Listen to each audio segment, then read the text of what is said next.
what we're going to be talking about is astrology and movement. So astrology in your body, how to actually work with these massive tides that we are navigating right now. We're bringing in movement, exercise, working out, fitness fully into astrology rather than it being in astrology and it not fully making sense. Because of the modern way we live, we've been so disconnected. So I love this, how you're bringing it in very mindfully and helping reconnect with the cycles of nature. This process can be really, really helpful to show you the light and also to remove what needs to be removed through each cycle.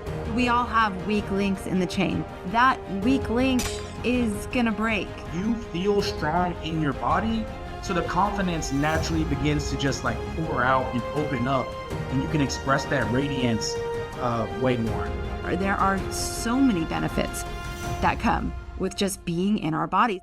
Well, hello, everybody. Welcome to the Astrology Hub podcast. I am so happy that you are here, especially for this episode here today with a man who has been featured on our platform many, many times for many, many years and is just so beautifully specialized in a topic that to me feels like it's of utmost importance, especially here, especially now. And what we're going to be talking about is astrology and movement. So astrology in your body, how to actually work with these massive tides that we are navigating right now, and use the movement of the cosmos, use the movement of the energy to actually get even more into your body, so you're in a place where you can receive your next steps, the guidance, the intuitive hits, all of those things that are really going to help make this period of time a time where you sail through and you come through thriving on the other side of it.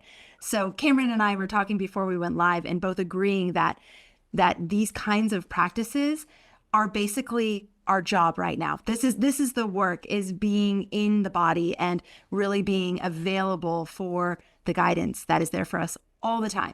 So a little bit about Cameron, for those of you who don't know him yet. He has been practicing astrology for almost a decade. He is an herbalist. He is a medical astrologer. So he's been studying medical astrology and practicing medical astrology for many years now, studied with some of the best in the field. He is a specialist in many different modalities of movement. He was a former football player, which kind of like began his career in movement, but he has expanded that a lot. And he is in Ayurvedic school now, and lots of plans to continue integrating a lot of different modalities into his practice of astrology. Cameron, welcome. It's so great to be here with you. Hey, Amanda, it's good to be here with you and everybody at the Astrology Hub community. It's always a pleasure. And yeah, I've missed everybody, so I'm glad to be here. Hey, oh my gosh. Okay, so let's talk about this concept in general, astrology and movement, and why you feel it's important to talk about, to teach, to practice. Yeah, absolutely. So, coming from being a football player and just being like, I would say a certified bro, like even coming into astrology, I was still very bro-ish. And, looking through different medical astrology texts and working with like all the material the knowledge from Judith Hill as well. The one thing that I felt like was missing in my own practice was like, how do I integrate? Back then, it was just fitness as a generalization, or working out in astrology. And so that's something that I've been working on for a long time. And people who've been around know that I've been doing that and working on embodiment things in general. But the importance is just simple as we have financial astrologers, we have medical astrologers, we have vocational astrologers, but do we have exercise specialist astrologers? And the thing is, we don't. And that could go under like an umbrella of medical astrology, but I just don't know. Like, I know a few people now who kind of integrate those things, but I just think it's something that we could push more to the forefront. And my hope and wish has always been, before Uranus moved out of Taurus, to really bring some type of like innovative, revolutionary energy to astrology that has to do with the physical body and the physical form. And so that's what I find the importance is. And also the fact that we sit down, just our modern society in general, we need it now more than ever. And over the last year, maybe even less than a year, I've been going back into ancient texts, and there's been a lot of different Arabic translations coming out. And there's ways in which they did incorporate ideas of movement, but they were never very explicit about it, or they never really taught about it, right? Like sometimes we'll see things in books and it's like, this plant goes with this planet, and people will see that and it doesn't say anything about it, doesn't give any logic, rationale behind it.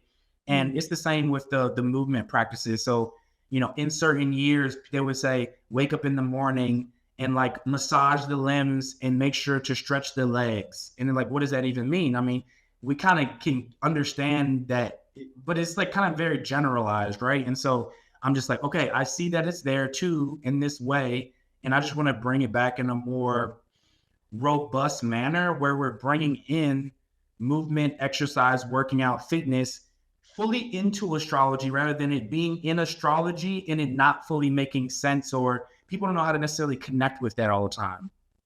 I hear you. Can you give us some examples?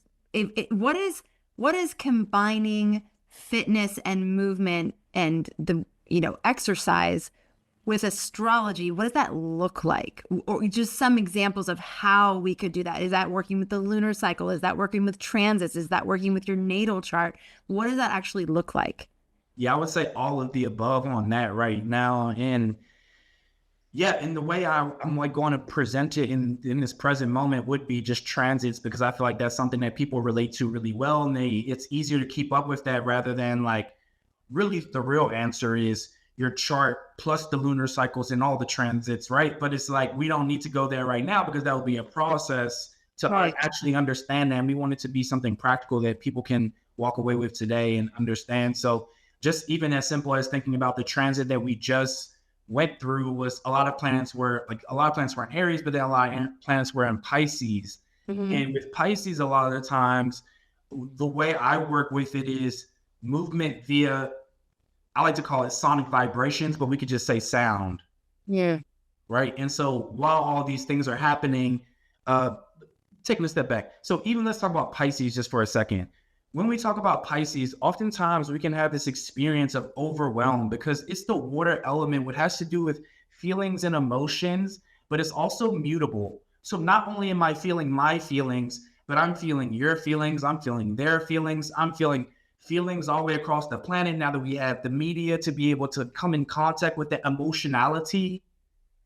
And so when we feel overwhelmed, one thing that's really good to do is to just hum.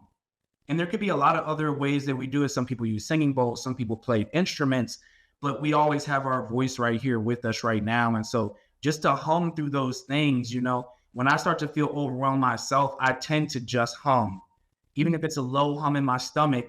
But, it can obviously be much more dramatic, which I honestly would invite people to experience when they feel overwhelmed. It's like, can you just let that energy move and be with it? We also talk about surrender when it comes to Pisces as well. And so this is not something that is just easy to go into. Like I could have picked a different archetype, but this one could be a little difficult. But just like, if you feel so much, it's like, how much can you let that feeling just move and percolate through you with the sound or the sonic vibration moving through your body? And there are very simple practices to be able to do in order to get in touch with that. Yeah. So that's just one example that I would use. Cameron, I've experienced what you're talking about. So I've had times where I'm wanting to elicit a certain archetype in my life. So for example, there was a time where I was feeling discouraged and I was lacking confidence, and I needed to like muster courage to continue moving forward. Mm-hmm. And so I started to basically study the Leo archetype and the lion and the way the lion moves and the way the presence of the lion and the stance of the lion. So, and then I started practicing doing that like in my own body, and it shifted things for me. I was able to sort of put on my crown, and put on that like regal energy and feel what that feels like, which then to me, in terms of learning astrology, once you have that somatic experience of an archetype, no matter which one it is, it's impossible to forget. And it's so much easier to describe it, to convey it, because you feel like you've experienced it. Yeah. And so this is kind of what I'm getting from you, even just, talking about Pisces and some of the energy of Pisces and potentially feeling overwhelmed by a Piscean energy. And then how do you actually work with that so that it's anchored somewhere in your body, right? Yeah. Exactly. Yeah. It's perfection. That's exactly what I would advise people to do. Exactly what you did, and like you said, I would say, a lot of people say embodied. I would say you infuse yourself with the Leonian energy, right? And so when you have an infusion of that, just like thinking about making tea, right? You put the herbs in there and then the color changes, the smell change, everything about it becomes something different. And so you're infusing yourself with these celestial forces in order to have a true understanding through relationality rather than ideology. Oh, that was brilliantly said. Exactly. It's almost like we invite the alchemical nature of these celestial forces into our body and into our lives. Okay, let's talk about other ways we can do it. I know you and I have talked about working with the lunar cycle before. How might someone take the phases of the moon, and you can just keep this high level, but just how might they, if they wanted a starting point, how could they begin to work with the new moon, the quarter moon, the full moon, the closing quarter moon, and just start to go, okay, these kinds of movements would be good around this time of the month, for example? Yeah, absolutely. The lunar cycle I use personally the most when I'm working with people, when it's specifically having to do with fitness, working out kind of thing, right? And so, when we work out, there's always people have these 4-week programs or 6-week programs and things like that. And essentially what I do is when it hits new moon, we start out potentially, let's say if we're just doing something for the arms, we would just learn how to stretch the arms for the first quarter, right? Because we're building something up there. We're getting warmed up. We're bringing more light and energy into the body. Then in the second quarter, that's not the right language. After the first quarter, before the full moon, we would start actually lifting weights, right? And then after that, we would lift weights, but we would start focusing on recovery as well. And then from the last quarter square to the new moon, we would rest, relax, and full on do recovery. And so when we take people through that process, we're not only working out and getting gains, but we're actually embodying the experience of understanding what is actually going on with my body. How do I full on take care of my body in a 4-phase full on process? Wow. And if somebody does that, then they're going to understand that not only for as long as they work one-on-one with me, but they now have this concept. So if they ever feel lost or don't have the motivation, they could look to something still and connect to it in a way that allow them to still be able to make some sort of progress. But the progress is not just go do it. It's a progress because of the specific process that you understand now.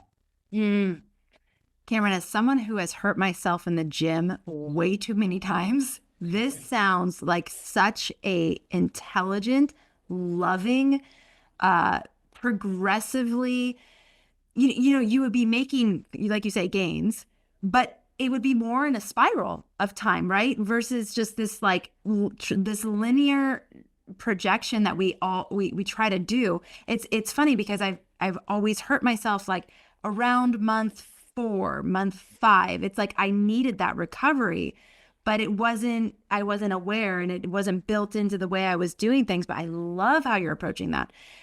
For you personally and for your clients, how do you see that impact their overall health picture? Yeah, I would say competence and confidence. That's how it impacts them.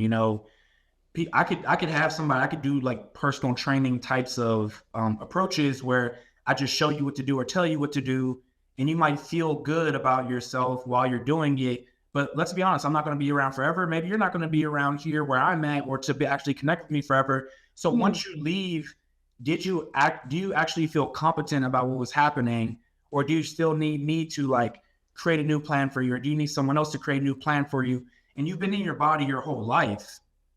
And so it's like to not know the fundamental basics of how you experience things, this process can be really, really helpful to show you the light and also to remove what needs to be removed through each cycle, right? And so I think that's really important for people to understand. And even in my own practice with the medical astrology, I have been like trying to make sure that people know that like, hey, like this is a process. It's not like I show you these things and it just happens. It's like it has to be like something that we work with through the lunar cycles in order to receive the full nourishment. And that's also why it's important for the lunar cycles to be specific. Anything attached to the lunar cycles that I work with always has to do with this nourishment and like waxing and waning of experiences. And so you understand the full spectrum of what's going on there in your process. I also find that the few people that I did work with that were really keyed into astrology as well, it also changed the way in which they experienced like the new and full moons and stuff like that. They weren't necessarily going into the quarter moons and stuff, but the new and full moons became more tangible to them. And they discontinued doing like new moon means this every single time and full moon means this every single time, because something about it, it was as if they were allowed to let the lunar light come into them and teach them or show them what was going on as well. So I've seen people also just like gain more consciousness with the competency and with the clarity of that type of approach.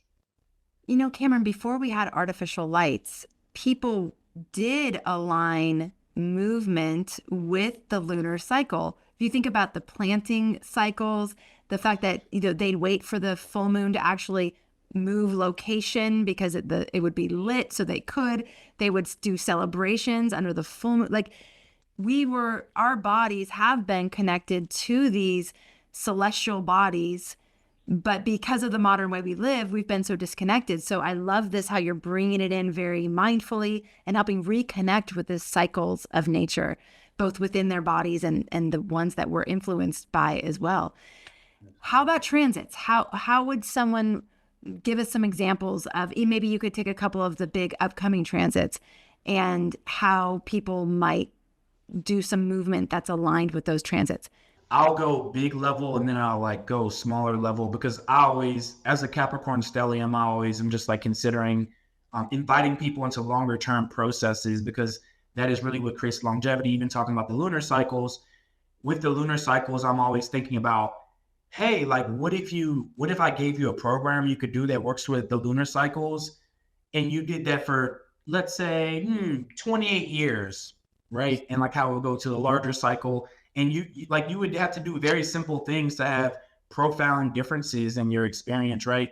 And so the first one I'll start with is something that just recently came in, which is Saturn and Aries, right? And with Saturn and Aries, it's like, how can you tend to your head, but like also how can you tend to the energy on the planet, or especially like in where we're at, like a hot head, right? And just like being able to learn, like not only just like a regular massage where I like tell you what to do with the massage, but learning like where on your head feels like it's tight and tense, and just like really getting in there so you can relieve tension, Saturn, in your head, Aries.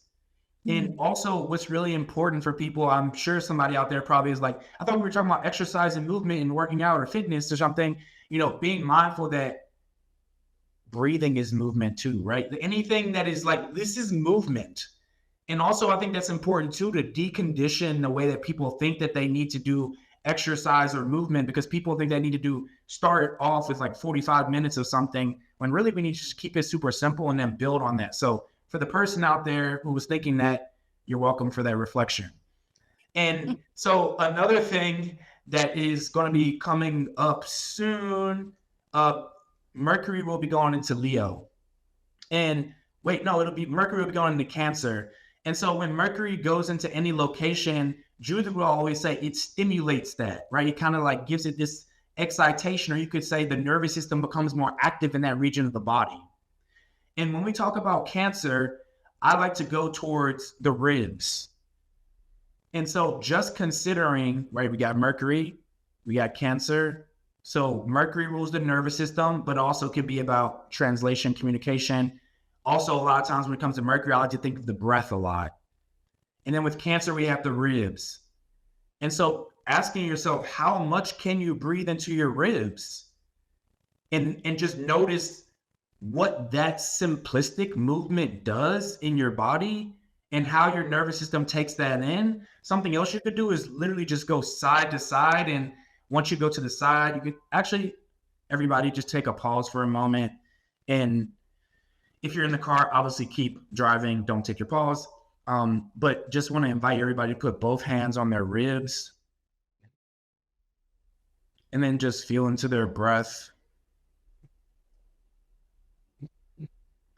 Don't be forceful, just allow it to flow. And now I just want you to take a smooth, really deep, dramatic inhale, feeling up the ribs. And exhale.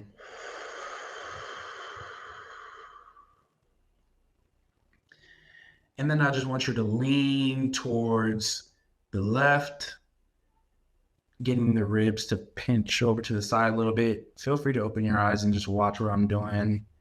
Once you get to the side, take a smooth inhale here into the ribs.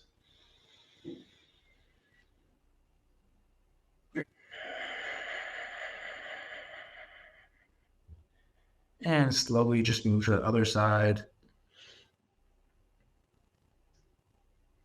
Noticing if you can engage the muscles around the ribs. And when you get to the right side, again, just taking a smooth inhale into the ribs. And exhale.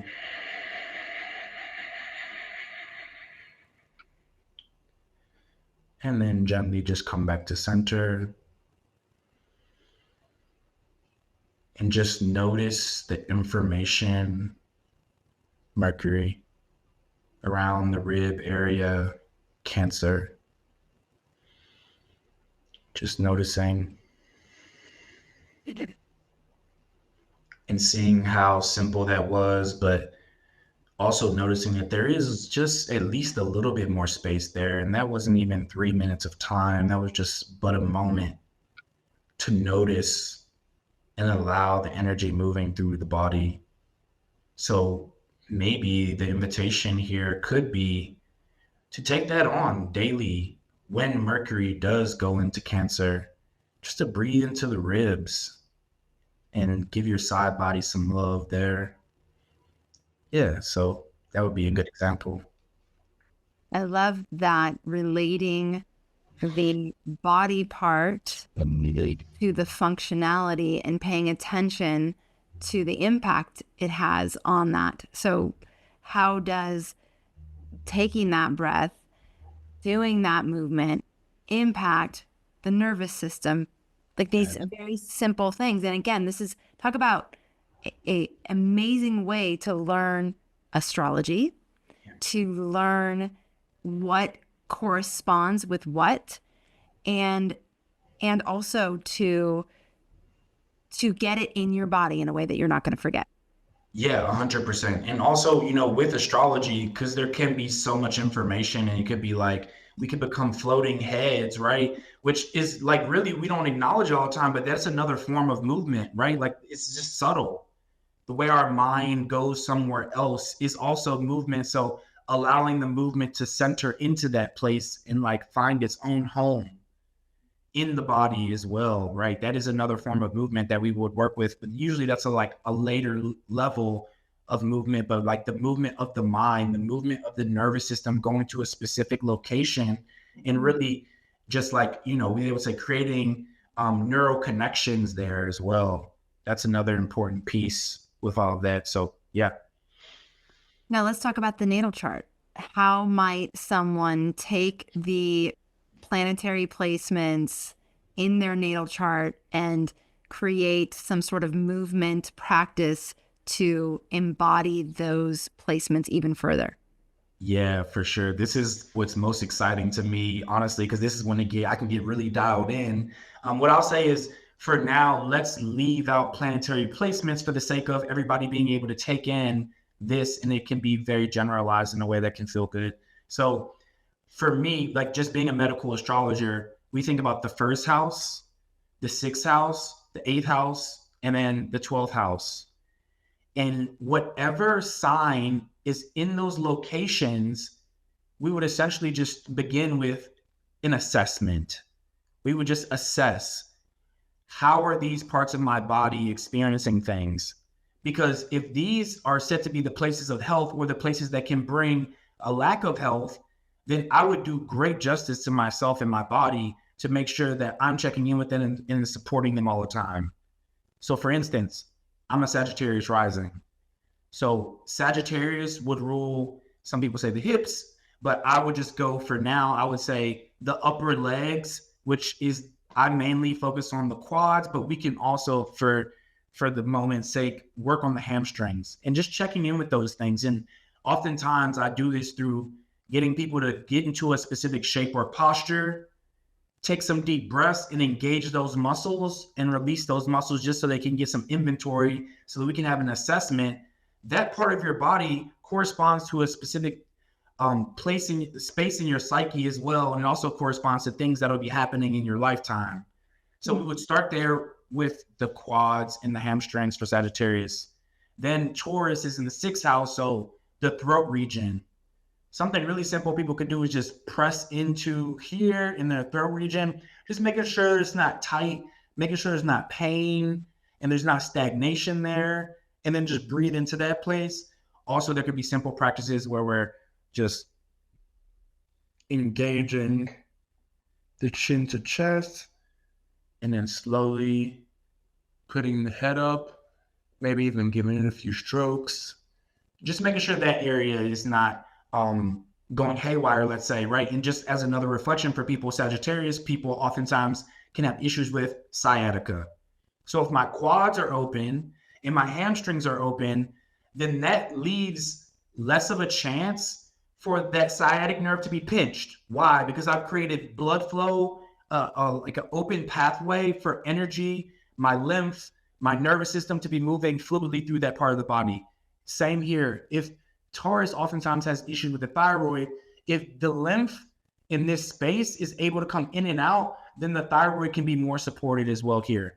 In the eighth house, we have Cancer. So again, that's going to using your chart as an example, right? Yeah. So everybody looks at their first house, sixth house, eighth house, and 12th house, whatever sign is ruling that house. Is that the right way to say it? Ruling Absolutely.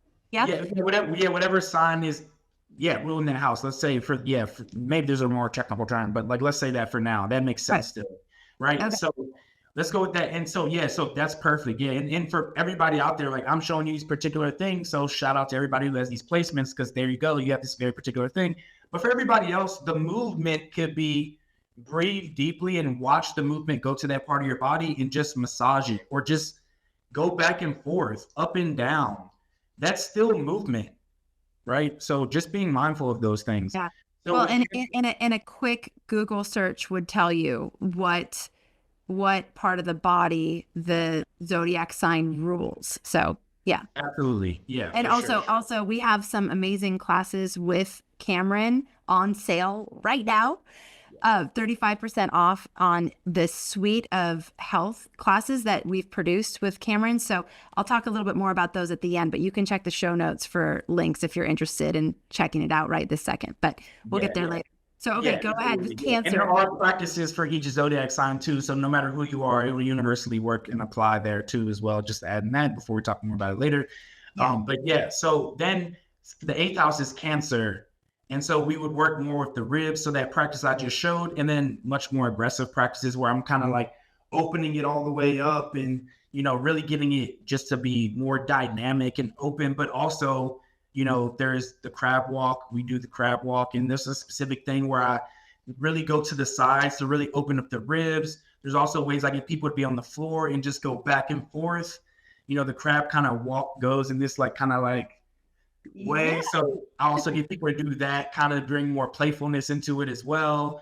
And then in the 12th house, we have Scorpio. And Scorpio, the way I work with Scorpio personally the most is with the pelvic floor specifically.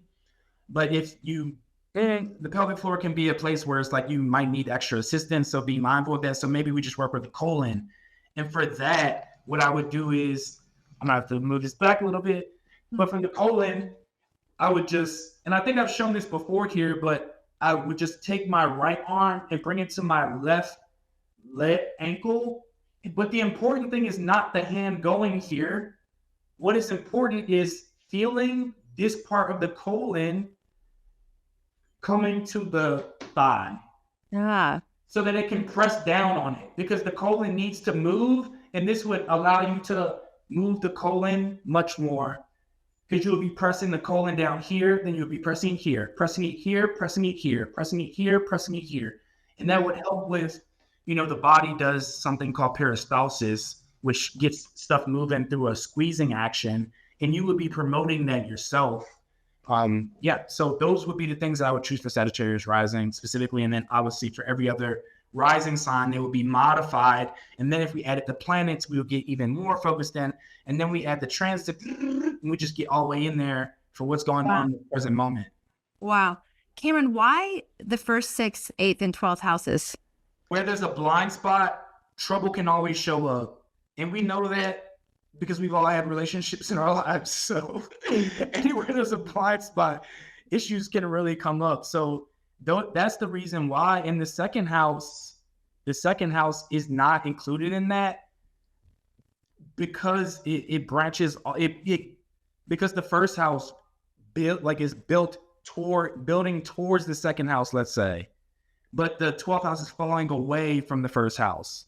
So we have something that's like giving the first house resources. So we let the second house live its best life, and we don't call it a problem house, so to speak. And also the second house is said to be forever rising, right? Because even if the sun is in the second house, that means it's under the horizon, but it's always coming up. It's forever rising, the second house is. And so that's why it's not included in that. Anyway. Wow.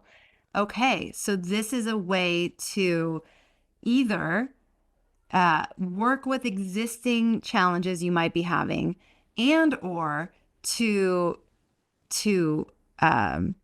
minimize the potential for challenges you might have in particular areas of your body. This is great, Cameron. Thank you.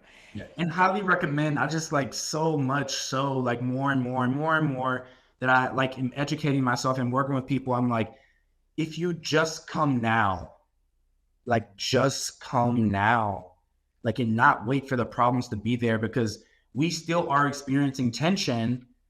But then when we get older and we start experiencing symptoms, we want to get rid of them or relieve them. But through the astrological chart and the medical astrology mixed in with all these other things, we could just do an assessment on what might be the problematic areas that are blossoming forth already, and not actually have to experience those in the way that you might. And when I say you might, medical astrology, I've just learned over time, it's like in your 30s and 40s, you still might not be experiencing those things, but the things in the medical astrology chart, because people are like, we never want to freak people out, oh my God, I have this thing, does this mean that?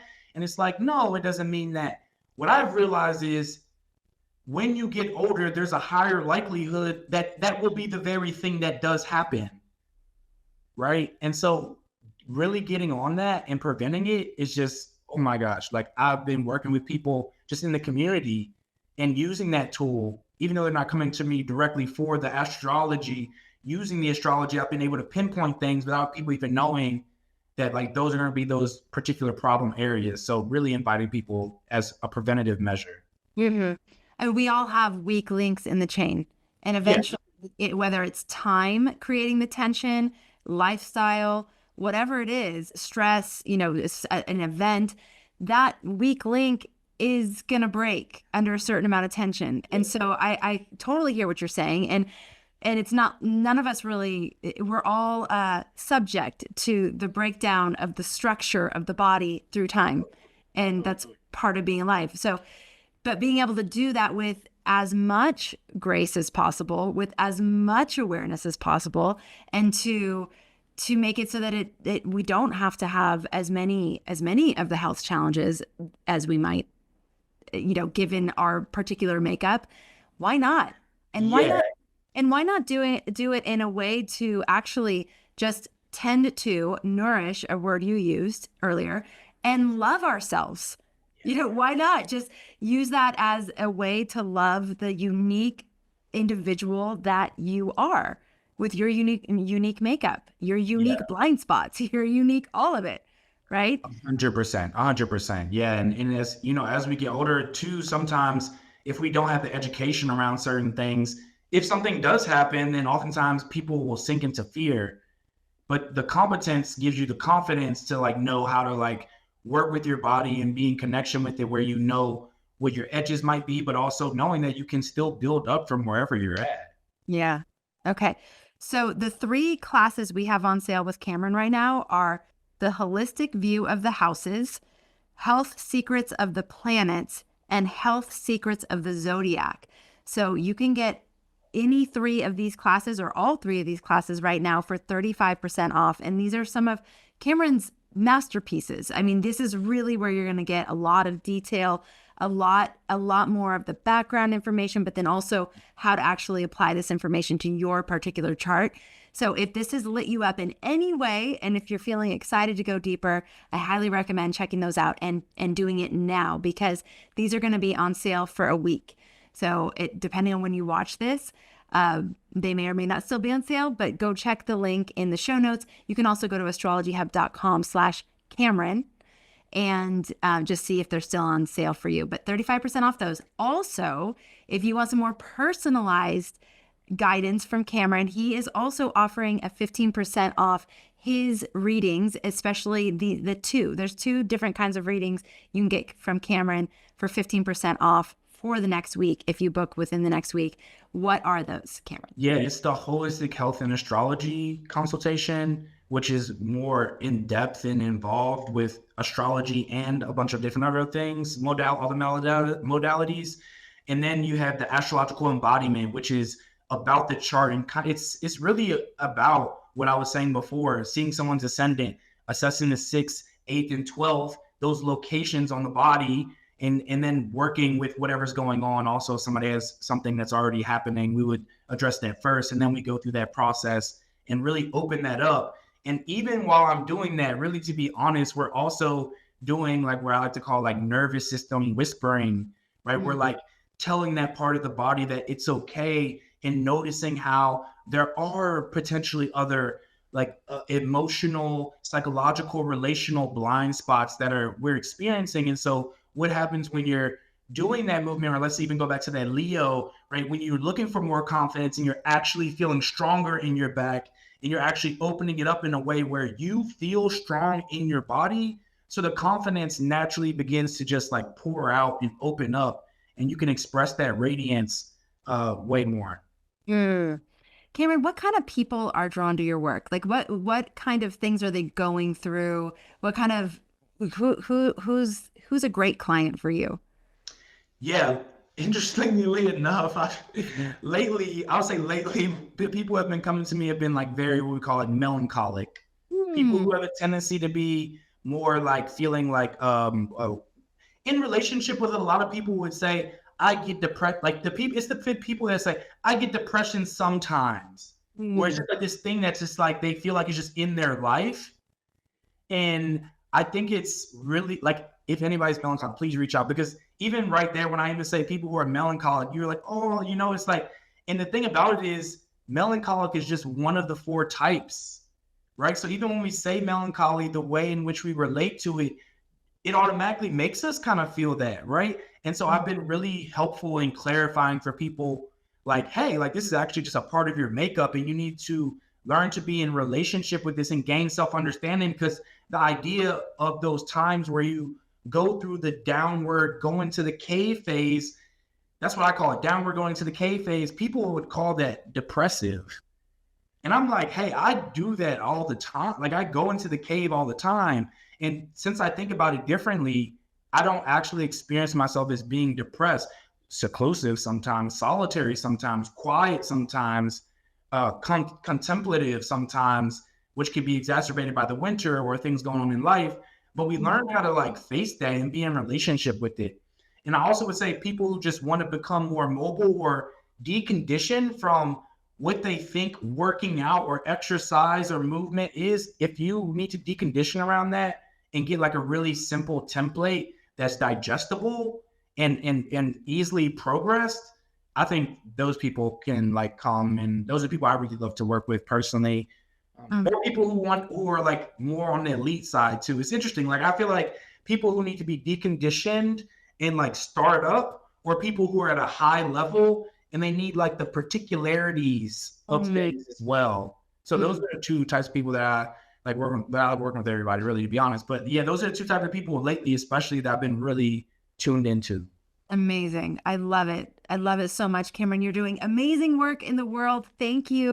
Just thank you for continuing to beat the drum. Like, you're so consistent with this drum that you beat for all of us, reminding us of the connection between our bodies and nature and the heavens, and really just encouraging people to get in there, like get in and be in yourself. And all the benefits that come from that, there are so many benefits that come with just being in our bodies. And it's amazing how many things take us out of that place. So thank you for being one of those beacons of light, just reminding us how important it is that this is the vessel, this is the vehicle that we have been given in order to live our purpose, experience fulfillment and joy and all those relationships that you talked about before, and, have this experience in this form in this lifetime. So we've got to take care of it. And so much of it is, like you said, deconditioning, deprogramming from what we've been taught is taking care of it. And so that's just a huge part of it. And I really thank you for doing this work. Yeah, I appreciate you too. Yeah. And I thank all of you for being here, for being curious, for being open, for being receptive. I hope that you've been able to play with some of these ideas, that you'll take some of these ideas that Cameron shared today and implement them into your life. For those of you who want to take it deeper, this is a great time to do it. And otherwise, I'm just grateful that you're a part of our community. Thank you for being here. Thank you for making astrology a part of your life.